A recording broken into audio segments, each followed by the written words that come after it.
In August 2010, the lifeless body of 27-year-old Caroline Whitman was discovered in the master bedroom of her luxurious home in Willow Creek, Texas. The scene was both chaotic and chilling, with a bloodied champagne bottle lying next to her and signs of a violent struggle. What began as an apparent domestic tragedy soon unraveled into a sensational case, exposing the dark and twisted dynamics of Caroline's marriage to her husband, Michael Whitman. As investigators delved deeper, they uncovered a tangled web of betrayal, ambition, and unthinkable violence that had been brewing behind the facade of a perfect life. On the evening of August 14th, 2010, the quiet suburb of Willow Creek, Texas, was shattered by the discovery of a horrifying crime. The 911 call came in at exactly 9:17 p.m. A neighbor, her voice trembling with fear, reported hearing a woman's blood-curdling screams coming from the Whitman residence, followed by a deafening silence. By the time the police arrived, the once pristine home had become the scene of an unspeakable tragedy. Inside the master bedroom, Caroline Whitman's lifeless body lay crumpled on the plush beige carpet, a grotesque contrast to the elegant decor of the room. Her face was bruised, her skull fractured, and the blood pooled beneath her head painted a grisly picture. Beside her, a champagne bottle, its sleek glass now smeared with her blood, lay abandoned, as if it had betrayed its celebratory purpose. The scene felt chaotic, yet deliberate, almost as if someone had tried to cover their tracks but lacked the time or composure to do it convincingly. The Whitman home, with its manicured lawn and ivy-covered walls, was a symbol of wealth and aspiration, but tonight it stood as a silent witness to violence. The officers quickly secured the scene, ushering curious neighbors back to their homes. In the living room, a pair of wine glasses sat untouched on the coffee table, and the faint scent of freshly cut flowers lingered in the air. It was as if the house itself refused to acknowledge the horror that had unfolded within its walls. By August 16th, 2010, the investigation was in full swing. Detectives assigned to the case began digging into the lives of Michael and Caroline Whitman. To the outside world, Michael was a shining example of success. He was a 30-year-old financial analyst who had worked tirelessly to climb the corporate ladder. His focus unwavering, even in the face of his humble beginnings. Raised in a working-class neighborhood, he had built his life from scratch, earning admiration and envy in equal measure. Caroline, on the other hand, was the epitome of grace and charm. At 27, she had captivated Willow Creek's social elite with her beauty and ambition. Once an aspiring artist, she had given up her passion for painting to pursue a life of comfort and luxury. She met Michael at a charity gala 2 years prior, and their whirlwind romance quickly became the talk of the town. Their wedding, held in the spring of 2009, had been a grand affair, complete with chandeliers, a live orchestra, and a guest list that included some of Texas's most influential figures. It was a union celebrated as the perfect blend of love and ambition. But as investigators began piecing together the events leading up to the murder, cracks in the Whitmans' perfect facade became apparent. In the days following Caroline's death, detectives questioned Michael Whitman at his office. He maintained that he had been at a work dinner on the night of the murder, providing a list of colleagues who could verify his story. Yet, something about his demeanor gave the detectives pause. His answers, though calm and precise, lacked the emotional weight they expected from a grieving husband. As the investigation progressed, the team found themselves drawn to the darker corners of Michael and Caroline's lives.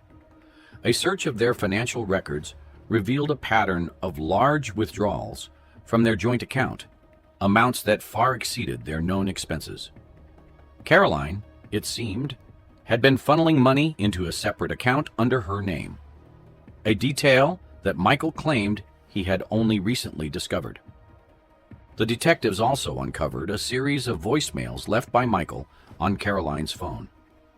The tone of these messages ranged from desperate pleas for understanding to heated accusations. While Michael insisted that these were the result of normal marital disagreements, the detectives noted a tone of frustration and betrayal that hinted at something far more volatile. By August 25, 2010, the investigation took a dramatic turn. Evidence began to surface suggesting that Caroline's life was far more complex than anyone had realized. Investigators uncovered links between her and 3 men, each of whom had been involved with her in ways that Michael could not have known, or perhaps had chosen to ignore. These connections painted a picture of a woman who had grown restless in her marriage, seeking fulfillment beyond the boundaries of her vows. What stood out to the detectives was how meticulously Caroline had maintained her secrets. She had woven a web of deception that extended far beyond her husband. Friends who had once described her as charming and attentive now spoke of a subtle distance she had cultivated in recent months. Caroline, they said, was always careful, always composed, as if she were carrying the weight of something she dared not share. The more the investigators uncovered, the more they questioned the stability of the Whitman marriage. To those who knew them casually, Michael and Caroline seemed like the perfect couple. But to those closer to the couple, there were whispers of financial strain, of emotional disconnect, of quiet arguments that never seemed to fully resolve. The tragedy of August 14th had turned the Whitman home into a crime scene, and the idyllic image of their life was now irrevocably shattered. Every new discovery brought detectives closer to the truth, but it also deepened the mystery surrounding what had truly happened that night. As the pieces of the puzzle began to fit together, one thing became clear. The lives of Michael and Caroline Whitman were far more tangled than anyone could have imagined. Caroline Whitman was never the simple woman she appeared to be. Beneath her polished smile and graceful demeanor lay an ambition so sharp it could cut through steel. In her early 20s, she was a struggling artist, painting abstract pieces in a cramped studio apartment. Her days were long, and her nights were spent dreaming of something bigger, something grander. She had grown tired of scrimping and saving, of living paycheck to paycheck, and of constantly being overlooked by the very world she wanted to charm. It was during this time that she met Michael Whitman at an art exhibit in downtown Austin. He was everything she had longed for: successful, determined, and humble, in a way that made him easy to admire. Michael, with his unassuming charm, was captivated by Caroline from the moment they met.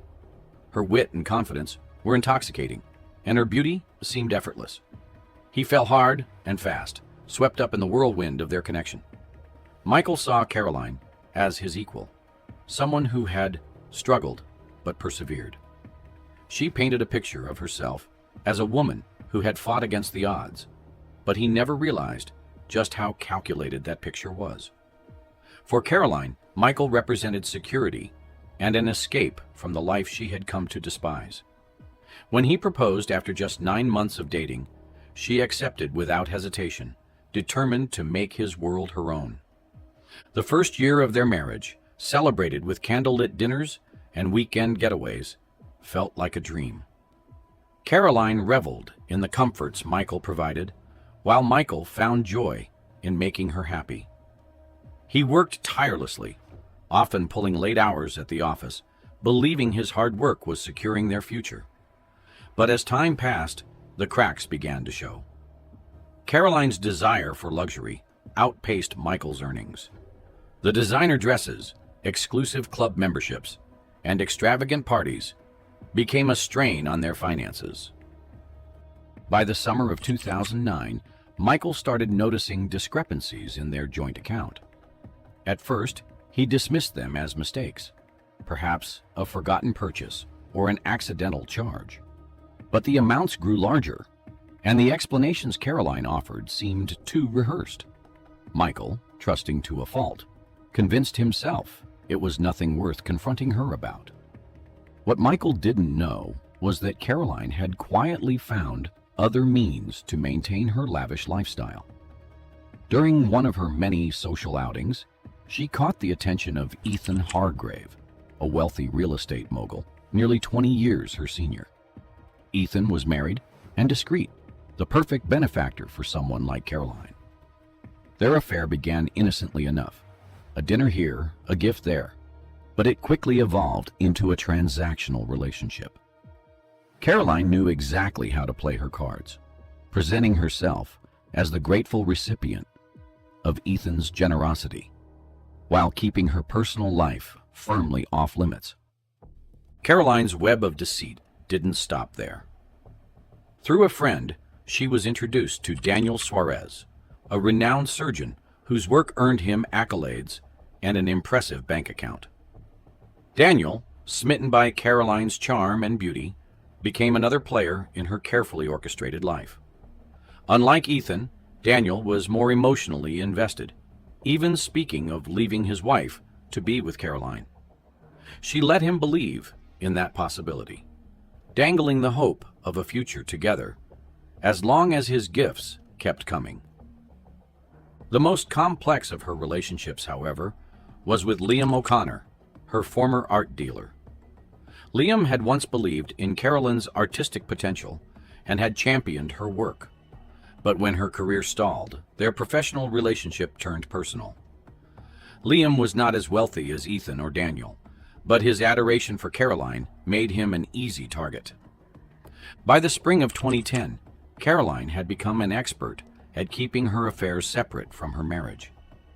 She juggled the three men and her husband with the skill of a seasoned performer, careful to ensure their lives never intersected. But the double life she was living was beginning to take its toll. It all unraveled on August 10th, 2010, when Michael, while updating his phone software, stumbled upon a series of explicit messages Caroline had exchanged with Ethan. The discovery was like a punch to the gut. In that moment, the woman he had idolized and sacrificed for was unrecognizable to him. The messages revealed not only her betrayal, but also the lengths she had gone to keep him in the dark. Michael didn't confront her immediately. He spent the next few days in a state of disbelief, piecing together the fragments of their life and realizing how blind he had been. On August 14th, 2010, he finally decided he couldn't stay silent any longer. That night, as Caroline prepared for what she told him was a charity gala, he waited for her in the living room. The confrontation was heated. Michael demanded answers, his voice sharp with pain and anger. Caroline, caught off guard, tried to deflect, accusing him of invading her privacy and twisting the truth. The argument escalated as Michael revealed he knew about Ethan, and then about Daniel and Liam. Caroline's composure broke, her voice rising as she lashed out at Michael, blaming him for not providing the life she deserved. The fight moved to the bedroom, where the intensity reached a boiling point. Fueled by betrayal, humiliation, and an overwhelming sense of loss, Michael grabbed the champagne bottle from the dresser, a symbol of their first anniversary, and lashed out in a moment of blind rage. The blow was swift and final, the room falling into a deafening silence as Caroline crumpled to the floor. The realization of what he had done hit Michael like a tidal wave. Panic set in, and he began moving frantically through the house. He attempted to stage the scene, wiping surfaces and rearranging items, but his hands trembled too much to make it convincing. The blood on the bottle, his fingerprints, and the chaotic state of the room would later betray his efforts. By the time Michael left the house that night, the life he had built was already in ruins. By September 10th, 2010, the arrest of Michael Whitman for the murder of his wife, Carolyn, had become the talk of Willow Creek.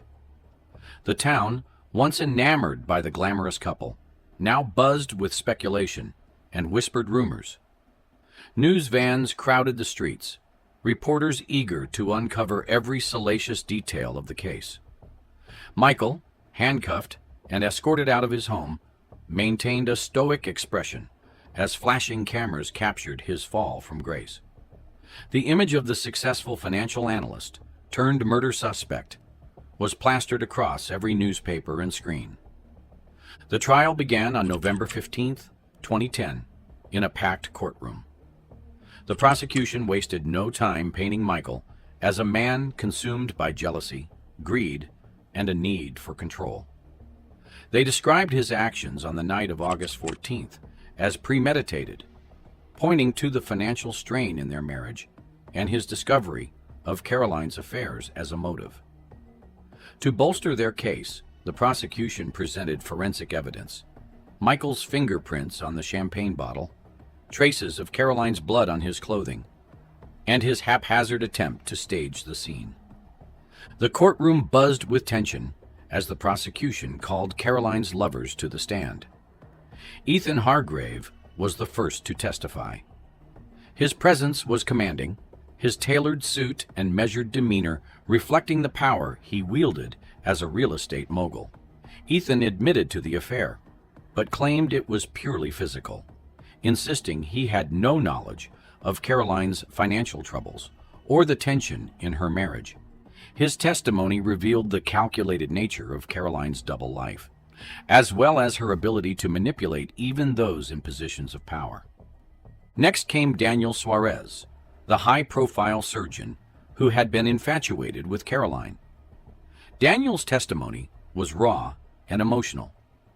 He recounted how Caroline had confided in him about feeling trapped in her marriage and how he had genuinely believed they might have a future together.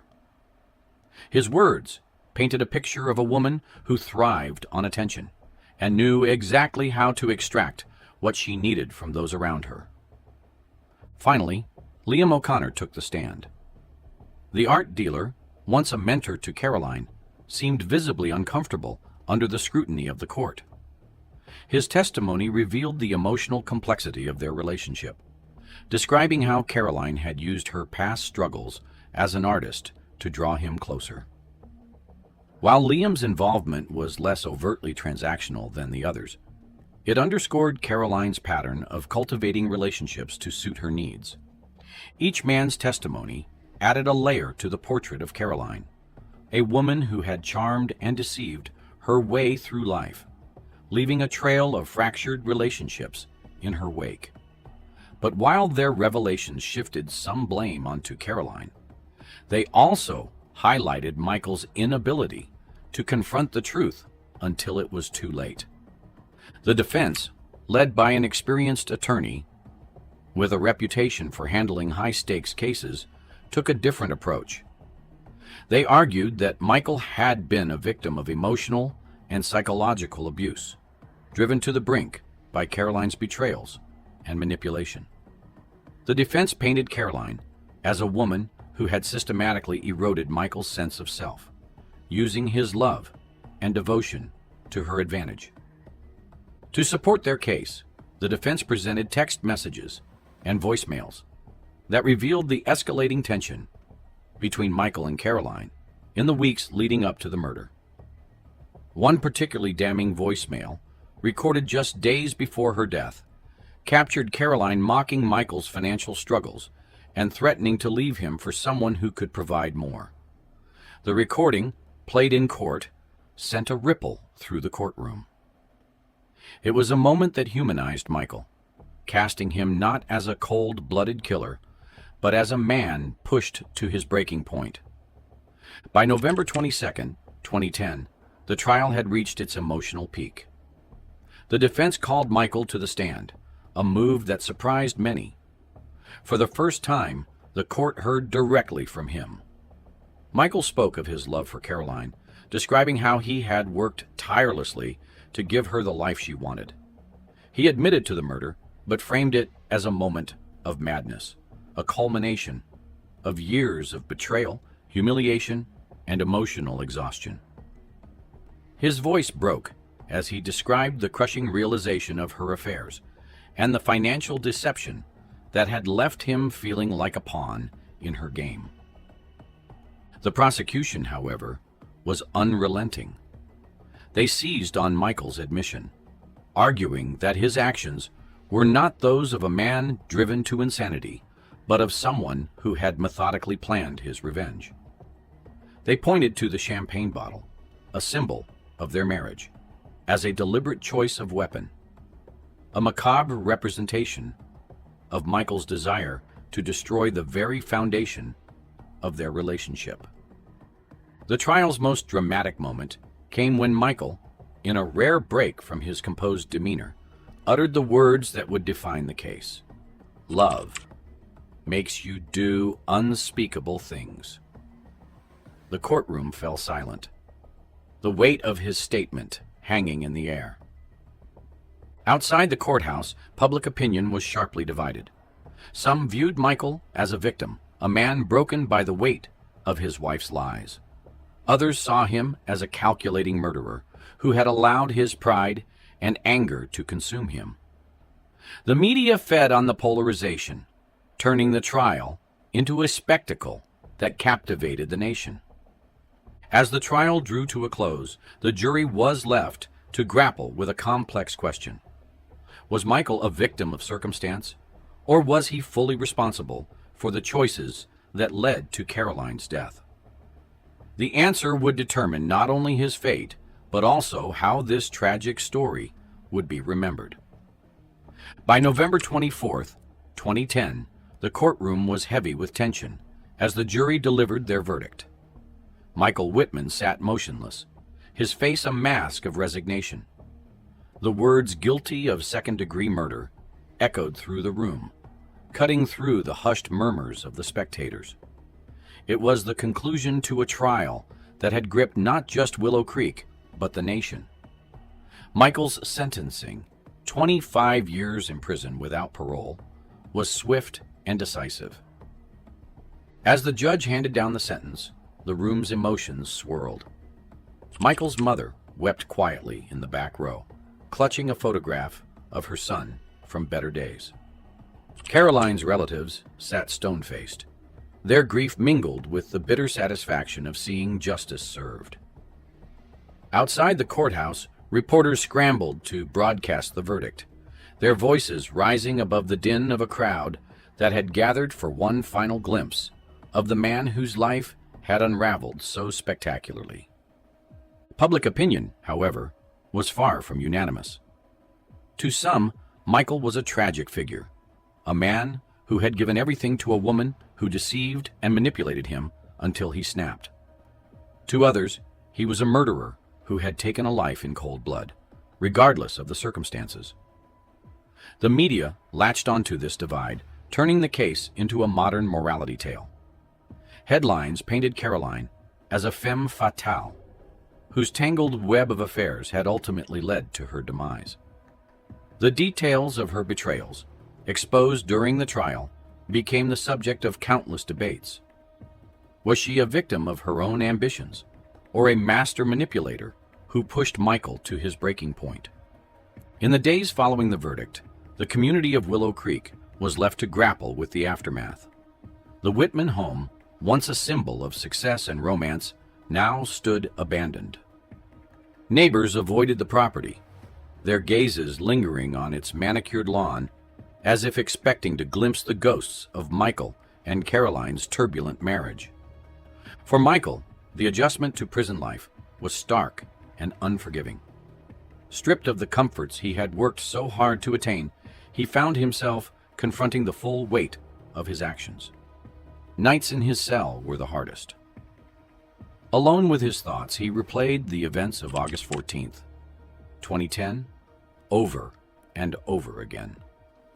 He thought about the champagne bottle, a gift meant to celebrate love and commitment, and how it had become a weapon of destruction. Michael wrestled with a deep, gnawing regret. He had loved Caroline in a way that consumed him, but that love had also blinded him. As he sat in the dim light of his cell, he couldn't help but reflect on how his devotion had turned into obsession, how her betrayal had ignited a rage he hadn't known he was capable of. Caroline, despite her flaws, was a constant presence in his mind. He remembered the way she laughed, the way she filled a room with her energy, and the way she had once looked at him with what he believed was genuine affection. But those memories were now tainted by the knowledge of her deceit. Michael couldn't shake the image of the explicit messages he had found on her phone, the mocking tone of her voicemails, and the realization that she had used him as a means to an end. The public's fascination with the case lingered long after the trial. True crime enthusiasts dissected every detail, from the forensic evidence to the emotional testimony of Caroline's lovers. Documentaries were produced, books were written, and podcasts debated the deeper questions raised by the case. What drove Caroline to betray the man who gave her everything? How did Michael's idyllic life descend into murder? For many, the story became a cautionary tale about the dangers of unchecked ambition and the destructive power of love. Michael's life in prison was a stark contrast to the life he had once envisioned. The letters he received were a constant reminder of the world he had left behind, some from strangers who sympathized with his plight, others from those who condemned him as a monster. As the years passed, Michael began to find a semblance of peace in his solitude. He took to journaling, documenting the events that led to his downfall, hoping that in understanding his actions, he might find some measure of redemption. But the questions that haunted him remained unanswered. Could he have saved his marriage if he had confronted Caroline sooner? Was there a version of their story that didn't end in tragedy? In the end, Michael accepted that the answers to those questions would forever elude him. The love he had once felt for Caroline, a love so powerful it had driven him to the edge, had left a scar that time could never erase. Her memory lingered, not as the woman he had once adored, but as a symbol of the choices and circumstances that had forever changed his life. Caroline's legacy, too, remained complicated. To some, she was a victim of her own desires, a woman who dared to reach too high and paid the ultimate price. To others, she was a cautionary figure, her manipulations a reminder of the dark truths that can lie beneath a glamorous facade. As Michael gazed through the bars of his cell, the weight of his reflections bore down on him. His life was a testament to the devastating consequences of love, betrayal, and revenge. And though the world outside moved on, the echoes of that fateful night in August 2010 continued to reverberate within him, a haunting reminder of the price of passion turned deadly. Don't forget to like and subscribe to stay updated on more shocking stories, and be sure to check out another gripping case. The bagel shop owner in New York, murdered by his jealous ex-wife.